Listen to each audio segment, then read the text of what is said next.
Maqaa Abbaa, Ilma, Hafuura Qulqulluu, Waaqa tokkotti amannaa. Ameen.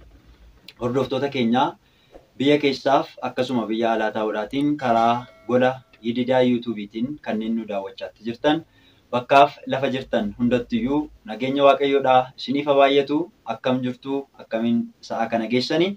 Egaan har'aa keessummaa kabajaa qabadheetan isiniif dhiyaadheetiin jira jechaadha. Kanaaf keessummaan keenya kun na cinatti kan argamaa jiran eenyu akka ta'an maqaa isaanii isaanumarraatii dhageenya kallattumaan gara isaanii. Tole galatoomaa maqaan kiyya Faarfataa Taarikuu Jogoraan jedhama. Tole egaa turtiin kan nuti taasisnu guyyaa har'aa jechaadha. Obboleessa keenya Faarfataa Taarikuu Jogoraa wajjiniin turtii taasifna jechaadha. Kanaaf hordoftoota keenya kanneen nu hordofaatti jirtan qophii keenya kana hiriyoota keessaniitiif erguudhaatiin hiriyoota keessan akka qaqqabsiistan kabajaan isiniin gaafadha. Egaa turtii obboleessa keenya wajjiniin taasifnu gaaffilee ijoo ta'an gaaffii muraasa waliin turtii kan taasifnu ta'a jechaadha. Kanaaf egaa duraan dursee obboleessa keenya Faarfataa Taarikuu baga nagaadhaan gara gola Yididaa yuutuubiitti baga nagaadhaan dhufte. Tole baga nagaadhaan nu eegdanii. Egaa hordoftoota keenya Faarfataa Taarikuu Jogoraa maqaan dabalataa yookiis immoo maqaan kabajaa kan hafe jira. Gara boodaatti egaa kan baasnu ta'a maqaan dhokate jira. Haa ta'uuti Faarfataa Taarikuu faaruu yeroo jalqabaatiif faaruun ati hojjette faaruu kamidha? Faaruun sun bara kamidha kan inni hojjetame? Tole galatoomii faaruun yeroo jalqabaadhaaf an hojjedhe faaruu laman hojjedhe. Faarichis bara 2003 kan an hojjedhe faaruu lamadha kan an hojjedhe. Isaanis hawaasa bal'aa bira ga'eera. Faaruun suni dhaga'ameera. Keessattiyyuu kan tola wareegamaa qulqulluu Giyoorgisii tokko mi'a namaa na dhageessaa kan jedhu tokkoo fi akkasumas iddoo fayyinaa kan jedhu bara 2003 faaruu kana lamaan hojjedhe. Tole baay'ee gaariidha. Haa ta'uutii mee hordoftoonni keenya egaa faaruu hojjetamu baay'ee isaa faaruu sana ni dhaga'u garuu eenyu akka hojjete kan isaan hin beekne jechaadha. Keessattuu egaa faaruu wareegamaa Giyoorgisii sanaa mi'a namaa ni dhageessaa kan jedhu sana hordoftoonni keenya hedduun isaanii ni beeku faaruu sana. Mee mata duree isaa qofaa hordoftoota keenyaatiif mee sagaleedhaan yookiis yeedaloodhaan gurra nuu buusi. Tole hundi isaanii egaa namoonni bal'inaan waan dhaga'amedha waan beekanidha isaanii yaadachiisuudhaaf jecha jalqaba isaa mata duree isaa qofaa akka inni yaadachiisuuf nan jedha. Mi'a namaa na dhageessaa gocha waaqaan sitti odeessaa. Akkaan nyaatamuuf nageessaan soora jawweef na dhiyeessaan. Akkaan nyaatamuuf nageessaan soora jawweef na dhiyeessaan. Baay'ee gaariidha. Faaruun sun faaruu baay'ee namatti toludha. Keessattuu egaa faaruun jiranii faaruun kanneen akkasii wareegamaa Giyoorgisii akkasuma wareegamtootaan faaruun kan hojjetaman muraasa isaaniiti jechaadha. Haa ta'uuti faaruu wareegamaa Giyoorgisii egaa bara 2003 sana keessatti keessattuu yeroo sana keessa faaruun wareegamtoota baay'inaan hin jiru. Amma dhiyeenya kanallee kan hojjetaman yoo ta'e malee jechaadha. Egaa baay'ee gaariidha. Mee gara duubaattiin achi deebisaa. Faarfataa Taarikuu Jogoraa kan dhalate naannoo kamittidha? Tole ani kanan dhaladhe aanaa Giddaa magaalaa Ayyaanaattiin dhaladhe. Giddaa Ayyaanaa jedhama. Biyyichi biyya guddaadha. Biyya maqaa qabu, biyya seena qabeessadha. Biyya aannaniif dammaati. Achittan dhaladhe ani Giddaa Ayyaanaa bakka jedhamuttan dhaladhe. Baay'ee gaariidha. Tole Giddaa Ayyaanaa egaa Aannaniif damma soorachuudhaatiin jechaadha kan guddate taarikuuni. Egaa ta'u baay'ee gaariidha. Egaa hordoftoota keenya gola ididiyaa keessaatiin kanneen nu daawwachaatti jirtan an kan isinii wajjiniin jiru qopheessaan qophii kana barsiisaa faarfataa qixxeessaa yaadataatii kan na wajjiniin jiru keessummaan keenya kabajaa faarfataa taarikuu jogoraati. Faarfataa taarikuu jogoraa faaruu kanaan alatti yookiis tajaajila faaruudhaan alatti egaa akkuma beekamu waltajjii garaagaraa irratti gaafa agarru tajaajila garaagaraa irratti faaruu qofaa otoo hin taane saboota waaqayyoodhaa sagalee waaqayyootiin eebuu baasuudhaan sagalee waaqayyoo sooruudhaanidha egaa kan nuti wal agarru kan nuti wal beeknu. Mee haa ta'uti tajaajila hafuuraa kanaatiin alatti hojiin ati hojjettu addunyaa kana keessatti kennaan ati qabdu ittiin addunyaa kana ittiin saba kee ittiin tajaajilaa jirtu kun maali? Tole kanan dabalataan hojii tajaajilaa kana biratti kanan ittiin beekamu yookaan immoo akka buddeenaatti godhadhee hojiin ani ittiin jiraachaa ture teekwaandoon leenjisaa. Teekwaandoon leenjisummaa teekwaandootiinidha. Jalqabuma ijoollummaa keenyaa kaasnee teekwaandoo hojjechaa turre achuma keessatti aartii kana hojjechaa guddanne egaa eeyyama waaqayyoo ta'ee jennaan gara leenjisummaatti dhufee yeroo dheeraa kan waggaa baay'ee teekwaandoo leenjisaan ture jechuudha. Kanaaf teekwaandoo leenjisuudhaan nan beekama gama biraatiin. Tolee, egaa duraan dursaa hordoftoota keenya gurra buuseetan ture. Maqaan kabajaa faarfataa biraatti kan dabalataa gaa kan karaa hojii ispoortiitiin jechaadha. Barsiisaa teekwaandooti. Barsiisaa teekwaandoo egaa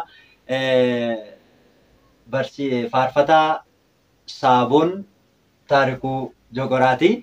Egaa Saaboon jechuun maqaa kabajaa kan leenjistoota teekwaandootiif kan kennamudha.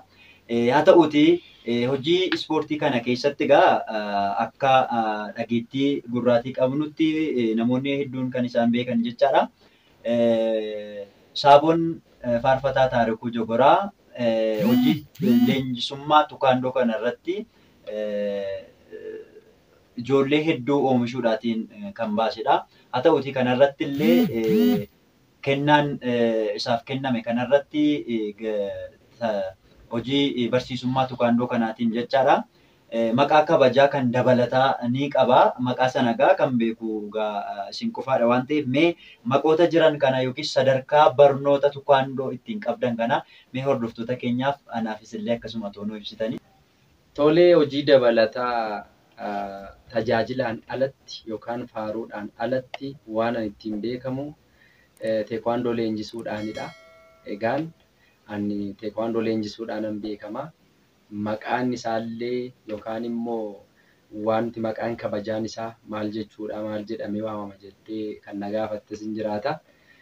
Kanaaf maqaa sana argachuunis salphaatti miti.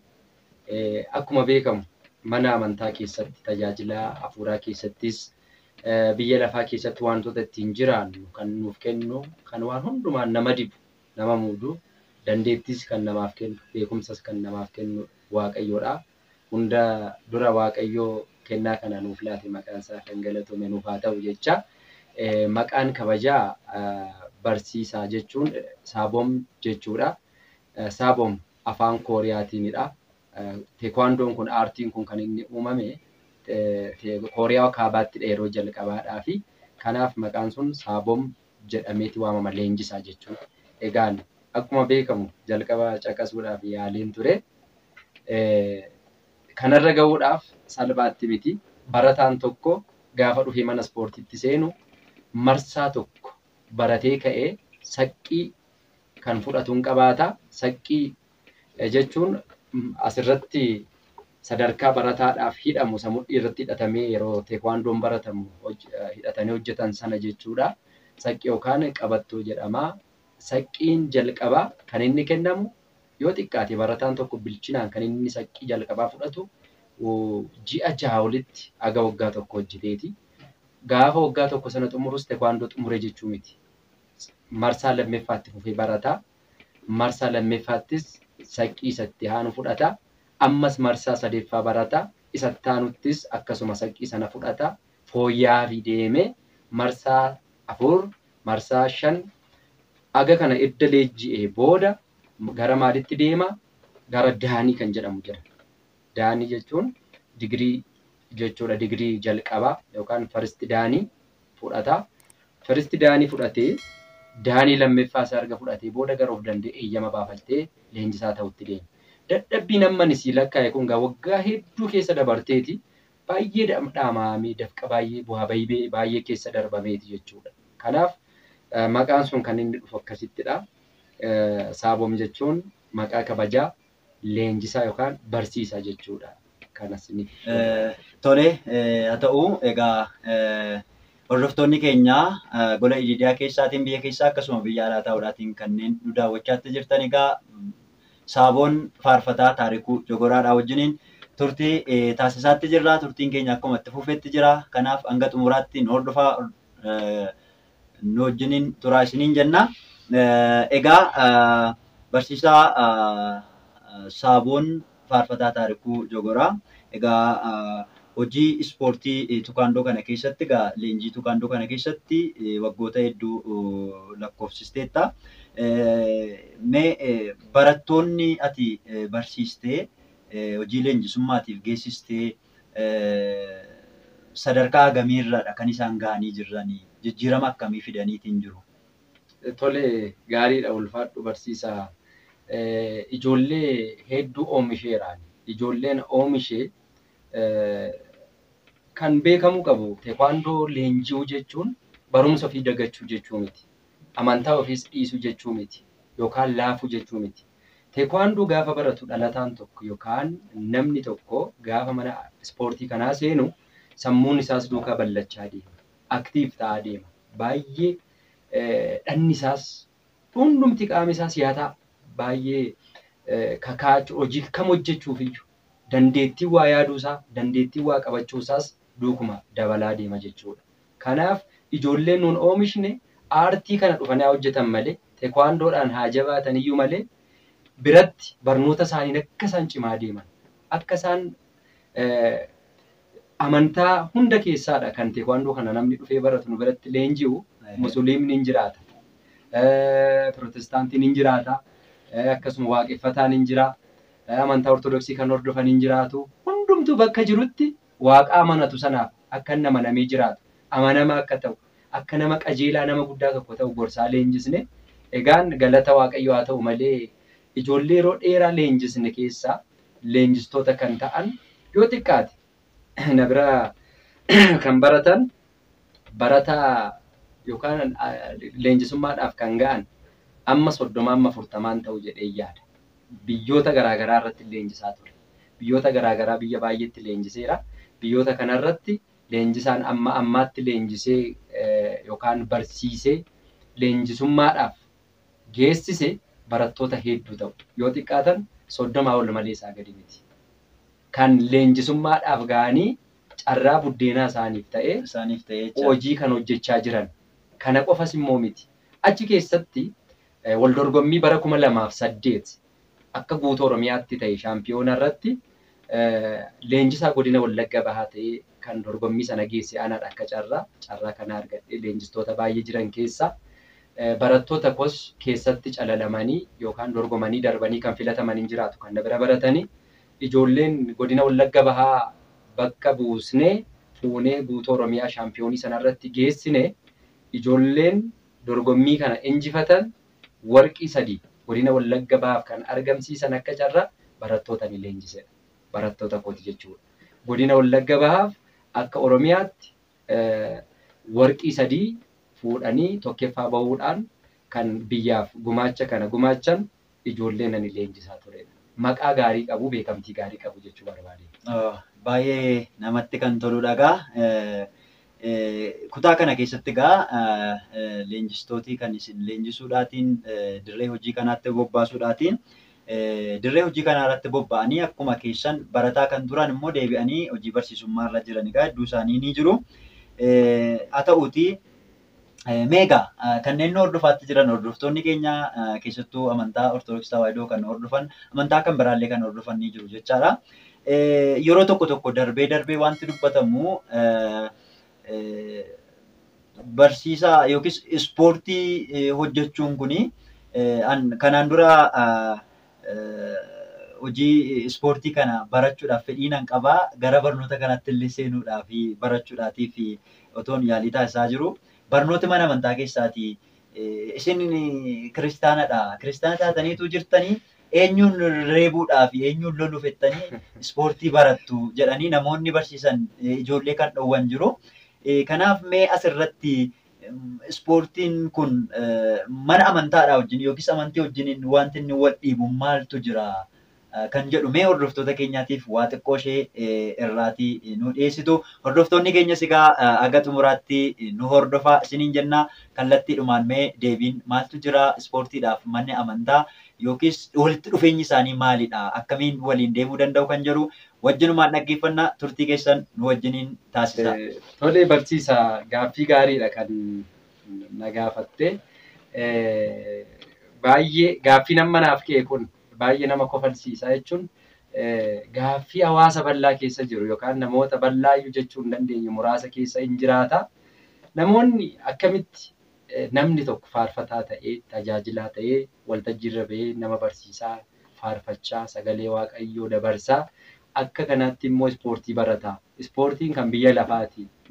Amantaan immoo kan lubbuuti kan hafuuraati. Kanaafuu lamaansaa akkamitti wajjin deema jedhanii gaaffii cimaa godhanii kan kaasan hin jiraatu. Kana qofa miti akka cubbuutti illee akka cubbuutti kan laalan hin jiraatu.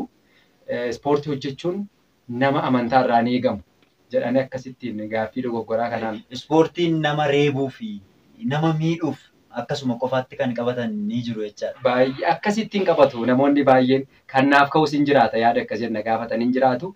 Baay'ooliin immoo abboota amantaa ciccimoo ta'anis namoota beektota ta'anii akka keessan barsiisota ta'anii tajaajiltoota ta'anii immoo ispoortii kana barachuu barbaadna carraa isaatu arganne jedhanis kan nama riisisan jiru akkuma yeroo darbee jechuudha. Na maal jechuun barbaadeeni teekwaandoo jechuun gama biraadhaan wanta amantiif haallessu tokko illee hin qabu. Teekwaandoo qofa otoo hin taane ispoortiin kamtiyyuu wanta amantiif haallessu hin qabu. Maaliif qaama keenya kana guutummaa isaa ofitti baasee uumama jiru hundumaarraa adda godhee waaqayyo akka bifaaf fakkeenya isaatti nu uume dhanna keenya qaama keenya guutuu kana akka ittiin kashalabboon akka ittiin qaamnu ittiin xuuxu wantoota foon namaa miidhan boodas immoo badisatti nama galchan hojjennu otoo hin taane waaqayyo ofitti baasee kan inni nu uume hafuurri na keessa jiru si keessa jiru gama biraatiin hafuura eenyuuti? Hafuura waaqayyooti. Kanaaf dhagna kabaja akkasiin qulqulleesse waaqayyo nu laate kana qulqullinaan eeggachuu jechuudha ispoortii hojjechuun. Fayya buleessa ta'u. Fayya buleessa ta'u. Kaayyoon jalqaba namni tokko waa ispoortii yaaduu qabu yookaan barachuu qabu. Ammas hordoftoonni miidiyaa ediidiyaa kana hordofaa jirtan hundi kan hubachuu qabdan carraa kanaan waan ani isiniif dabarsuu qabu ispoortii bakka jirtanitti naannoo keessanitti baradhaa. Leenji'a nama jabaataa nama cimaa ta'a. Kaayyoon jalqaba ispoortiin baratamuuf garuu nama reebuuf miti yaada dogoggoraati kun. Nama reebi kan jedhu saayinsii teekwaandoo keessa hin jiru ajaja isaa keessa takkaayyuu hin jiru. Wangeelli yoo obboleessi kenni tokko asiinsi kabalee maddii keessa karaa bitaatti qabii dabaliitti qabii jedha. Teekwaandoon gaafa namni tokko si rukkutu gaafa namni tokko si rukkutu dhiisi. Gaafa inni deebee si rukkutu dhiisi. Gaafa nammas deebee si rakkisu dhiisi. Arfaffaa irratti, shanaffaa irratti, jahaffaa irratti rukkuti kan jedhu hin jiru. Haga dhumaatti dhiisi. Obsa nama barsiisa. Obsa nama barsiisa teekwaandoon. Akka namni obsa godhatu, akka namni dubbii namaarra namaa darbuu danda'u nama godhatu. Maaliif yoo jette dubbii kana kan beeku namoota mana ispoortii keessa galanti beeka. Ispoortiin naamusa namatti tola. Mucaan isaanii yeroo inni ergaa didu akka inni maatiif ergaa ergamu taasisa. Mucaan isaanii yeroo inni dubbii jaallatu, yeroo inni araada garaagaraa, suusii garaagaraa keessa galuu barbaadu, namni ispoortii baratu suusii kamirraa bilisa ta'a. Kanaaf nama reebuudhaaf miti teekwaandoon kan baratamu. Nama doorsisuudhaaf miti kan baratamu. Qaamni keenya gaafa ispoortii hojjennu miilla keenya kanan diddiriirsina. Harka keenya diddiriirsina. Injabaata dhagni keenya kun. Yeroo sochii dheeraa gochaa turre yeroo dheeraa hojjennu jabaachaa deema. Sammuun namaa immoo yeroo sana maal ta'aa deemaa? Laafaa, ballachaa, banamaa, yaada akkasitti deema. Namni yoo fudhatte maaliin akkan siif ibsu na jalaa badee amma muka tokko yoo fudhatte muka bunaas haa ta'u yookaan kan maangoo baatu haa ta'u biqilaa tokko kan muka guddaa tokko fudhadhu. Mukni inni mataan isaa gadi jedhee jiru muka isa kamidhaa? Muka firii baatee jiru. Isa firii baatee jiru. Firiin kan itti baay'ate isatti gadi jedhee jira. Inni firii hin qabne immoo yoo ilaalte akkasumatti Asii ol ba'a. asuma ol ba'a. Ol jedhee dhaabbata. Namoonni irra namatti of tuulan, namoonni irra nama doorsisan, nama rukkutan, namoota dandeettii hin qabne. Dandeettii yoo qabaatte immoo namaaf yaadda gadi jetta. Wanta gochuu dandeessu sana beekta. Wanta hojjechuu barbaaddu sana beekta wanta ta'eef wanta digootu sun immoo dhaqee miidhaatti jijjiirama wanta ta'eef kana gochuun hin barbaachisu jetta. Kanatti cimaa gootee of yaaddu, kanatti nama jabaa gootee of yaaddu gaafa teekwaandoo baratte tun taane itoo mana ispoortiin galiinidha. Itoo mana ispoortiin galiin dura nama jabaataa, nama cimaa, nama baay'ee addunyaan kun harka kee keessa jiru fakkaatee sitti mul'ata. Furdina uumamaan qabdu. Kennaa waaqayyoo sii kennee dhanna furdaa baattu. Irree cimaa guddaa sitti fakkaate. Gaafa dhuftee mana ispoortii keessa galtu garuu akka namaan qixaaf namaan gadi taate. Si ol namni guguddaan ciccimaan baay'ee akka jiru beektee akka ati gad of qabdu si taasisa. Hojiin achi keessatti hojjetamu sun immoo yeroo baay'ee ispoorteenyaa jechuun obsa qabeessadha jedhamee beekama. Namoonni baay'ee akkasitti hubatu. Dhugaadha kun. Kan obsa namatti horu immoo qarshii miti. Yookaan immoo akkasumatti wanta garaagaraa miti. Obsa kan sitti horu gaafa mana ispoortii keessa dhuftu hojiin garaagaraa jiru. Hojiin jajjabaatu, hojiin ciccimoo jiru. Hojii sana gaafa hojjettu itoo si dhukkuba hojjetta. Tokko gatii kee baastee qarshii kee baastee birrii kaffaltee hojjechaa jirta hojii sana. Isa lammataa dafqaa jirta. Dadhabaa jirta kan qarshii kee kaffaltu irratti. Isa sadeeffaa leenjisaan sirra dhaabbatee hojjedhu jedhee akka itti jijjiiramtuuf si doorsisa. Hojjedhu malee jedhee. Qarshii kaffalte. Asii dafqite. Bakka ittiin qabdee jirtu puushaappii yoo ta'e si dhukkubaa jira bakkitti. Miila bantoo ta'e si dhukkubaa jira. Hojiin ati hojjettu achi keessatti dadhabbii qaba. Si dhukkubaa jira. Dhukkubbicha dandeessee qarshii kee kaffaltee asii immoo leenjisaan si gorsee sitti dheekkamee gaafa si hojjechiisu kana hunda simatta mana Kana hundumaa dandeessa.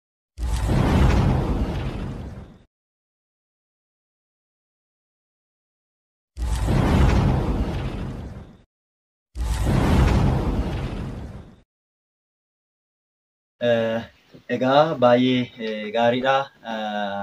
Qophii baay'ee namatti toludha kan nuti waliin dabarsaatti jirru.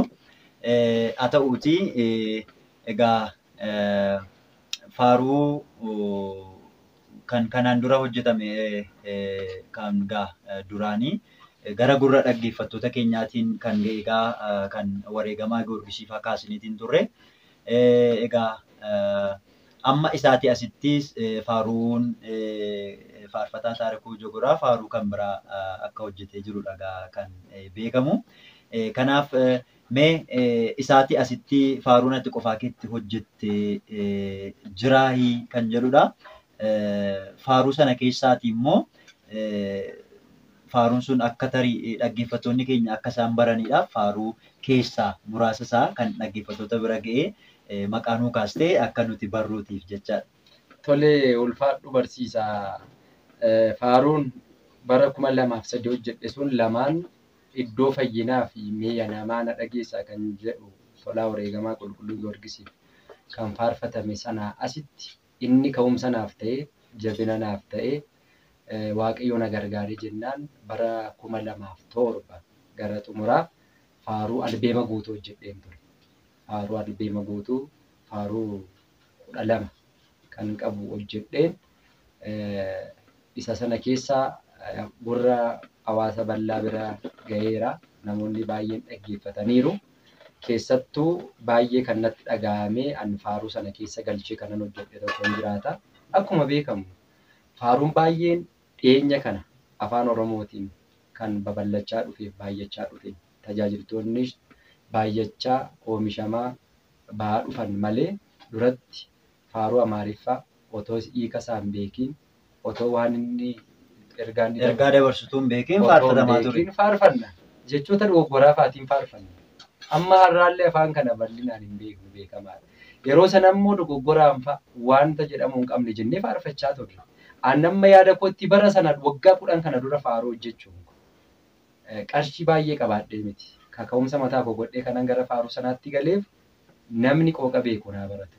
Haa tajaajilamudha. Haa tajaajilamu. Faaruu jechuun daandiidha. Kan ittiin namni qalbii Jijjiirratu. Gara Waaqayyootti kan nama fidu jecha. Gara Waaqayyootti kan nama fidu. Nama boossisa. Barumsa gaafati barsiistu namni laphee isaa irraa fudhatee gara Waaqayyootti deebi'u hin jiraatu. Faaruun immoo yeedaloodhaan. Yeedaloodhaan kan waamu jechaadha. Kan harkisudha. In harkisa. Miira hafuuraa keessa galtee akkati waa'ee oolmaa Waaqa kee yaadattu si godha. Gara hojii biyya lafaa si dhiisisee cubbuu si dhiisisee akkati gara qulqullinaatti dhuftu si taasisa. Faaruu akka kanaa immoo namni kan inni ittiin fayyuu danda'u afaan beekuun yoo tajaajilan, afaan beekuun yoo dhageedha wanta ta'eef yeroo sanatti ofii koodhaan barreesse. Yeedaloo isaas hunda ofii kootiin qopheesseen beekumsa waggaa 10 duraa jechuun yaadiga. Yaa Waaqayyoon nuuf ibseeti ani baay'ee beekee miti. Kaka'umsa hin qaburraa ka'een sana taasise. Ergasii immoo dhufee albeema guutuu koo keessatti faarsaa ayyaana Taaboree. Ayyaana Taaboreetiin faarfataa Taarikuu Jogoraa kan beekamu faaruu hedduugaa gola ididaa yuutuubii irratti illee kan gadhiifamee hordoftoonni ididaa yuutuubii kan dhaggeeffataatiin turanidha. Ammallee faaruu sana dhaggeeffachuu yoo barbaadanii faarfataa Taarikuu Jogoraa egaa gola ididaa yuutuubii irratti gadhiifamee jira. Faaruu bu'ee yookaan immoo faaruu Taaboree yoo jedhanii ni argatu. Faaruu sunillee faaruu dhaggeeffattoota bira jirudha. Eeyyee isa sana duraan afaan biraadhaan faarsaa turre hiika isaan beeknu maal akka dabarsu egaa gara baadiyyaa kana naannoo keenyatti harmootaaf abboonni harka isaanii bal'isanii laphee qulqulluudhaan Waaqayyoon kan isaan tajaajilan yookaan galateeffatan. Wanta nuun jennu hundumaatti wanta faarfataan faarfatu hundumaatti isaan ililleedhaaf harka rukkutu laphee banaadhaan Waaqayyo isaanii wajjin faarfachuu waan akkasiidha beeku. Mee kanas hiikuun qaba Oromiffaan. Hiikee qindeessee bifa namni dhagee ittiin ergaa isaa hubatuun hin hojjedha jedhee itti dabalee kan ayyaana Taaboree kana bu'ee jedhee afaan Oromoodhaan hojjedhee bakka baay'eetti yuutuubii EDDRs hin jira miidiyaa garaagaraa irratti gadhiifamaa ture. Isa sana nat hojjetee biyya baay'ees ga'eera sabni bal'aas dhageera faaruu sana albeema gosa guutuu keessa jira. Inni biraan immoo achuma keessa kan jiru kan du'aa ka'uu gooftaa keenya Yesuus Kiristoos hin jira. Kan dhaloota gooftaa keenyaa hin jira. Kan haadha keenya qulqulleetti Dubroo Maariyaamiin jira. Wanta baay'ee of keessaa qabatee albeema guutuudha jechuudha kanan hojjetu. Egaa baay'ee gaariidha. Keessattuu gaa faarfannaa sana namni hin beekne hin jiru. Keessattuu kan bu'ee sana hordoftoonni kiristaanaa martiyyuu ni beeku. Bu'ee jedhaa kan jedhu sana gurra kiristaanota hedduu bira ga'eetiin jira jechaadha. Inni kan biraan faaruu hedduudha gaa faaruu albeema guutuudha kanatti hojjette. Egaa faaruu kanaan hordoftooti keenya gaa faaruu sana kan faarfatanii haa ta'uuti faaruu kana gaa eenyutu hojjete bu'ee jedhaa kan jedhu kana bu'ee jedhaa kiristaan hunduu ililcheedhaa sagalee isaanii dhageenya duumessa ifuu keessaa sagalee isaanii dhageenya duumessa ifuu keessaa kunoo ifni bu'ee nuufisoo nu ife waggaan ayyaan waggaa dabaladhaa ayyaan waggaa dabaladhaa hunda keenya dabaladhaa ayyaan waggaa dabaladhaa eebbee waaqaa seenuu dabaladhaa ayyaan waggaa dabaladhaa uma jirtaanii ameen godhi ameen Kiristoos mirgaa isaa ameen naadhaabuu ameen waggaa isaas nagaadhaa ameen nagaa'uu ameen dhaaltuu mootummaa Amen. Taasisu. Amen. Qulqulluu ergamootaa, qulqulluu tolootaa, eebbi Waaqayyoo mana hundaa seenu, mana hundaa eebbi Waaqaa seenu. Akkasitti gaafa faarfatamu lapheen baay'ee namatti tola. Afaan beekuun namni gaafa dhaga'u nama gammachiisa, nama boqochiisa. Kanadha. Inni biraan faaruun ittiin namoonni na beekan yuutuubii irra hin jiraata. Mucaa kee hammadhuuti. Inni illee akkuma kana Amaariffaa Ingiliziidhaan duraan waan jiru natti fakkaata. Isa kana Oromiffatti godhee wanta baay'ee namatti tola jedhamuun yookaan immoo eeyyama waaqayyoo ta'ee jennaan akka sabni dhaga'utti uummanni kun dhaga'utti afaan Oromiffaan isas natu hojjete. Sirriidha. Egaa asumarraatiin faaruu akka ittiin tajaajila afaan Oromoodhaa baay'atu babal'atuu fi kiristaanonni akka isaan dhaga'aniidhaatiif egaa hojii gurguddaa hojjechuu keessatti dhagaa kanatti argamtu. Asumaaniin egaa hordoftoonni keenya illee koomentii jalatti egaa waan hedduu dhagaa kan isaan barreessan egaa abdii guddaa qabna kan nu jajjabeessu yaada nu utubu akka isaan barreessanii. Asumarraatiin egaa waaqayyoo sagalee jireenyaa si'a dhageessu jechuun barbaada. Egaa amma kan darbedha kan nuti asaatti jirru. Gara goolabaatti dhufneetiin jirra.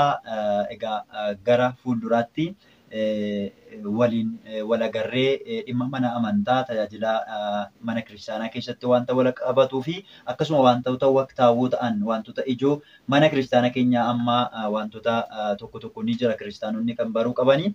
Sanarratti egaa deebineetti kan nuti wal agarru jechaadha. Egaa ammas faarfataa Saaboon Taarikuu Jogoraa tajaajila isaa asirratti miti kan dhaabee gara fuulduraattis faaruu haaraa hojjechuudhaatiif faaruu qopheessaatiin kan inni jiru odeeffannoo akka qabutti. Kanaaf faaruun sun maal akka inni ta'e maal akka inni jedhu akkamittiin akka hojjetamu gara fuulduraatti ammas deebineetu wal agarree qophii keenya kan itti fufutaa jechaadha. Marsaa biraatti wal agarra. Egaa hordoftoonni keenya qophii keenya egaa kan har'aatiif qabnu gara xumurreetiin jira jechaadha. Kanaaf mee hordoftoota EDDA YouTube'dhaatiin ergaa xumuraa wanta jettu wanti nu gorsitu yoo jiraate carraa xumuraa siifan kenna. Tole galatoomii barsiisaa ergaan ani qabu jalqaba EDDA YouTube'n kun hojii guddaa hojjechaa jira. Sagalee uummataadha.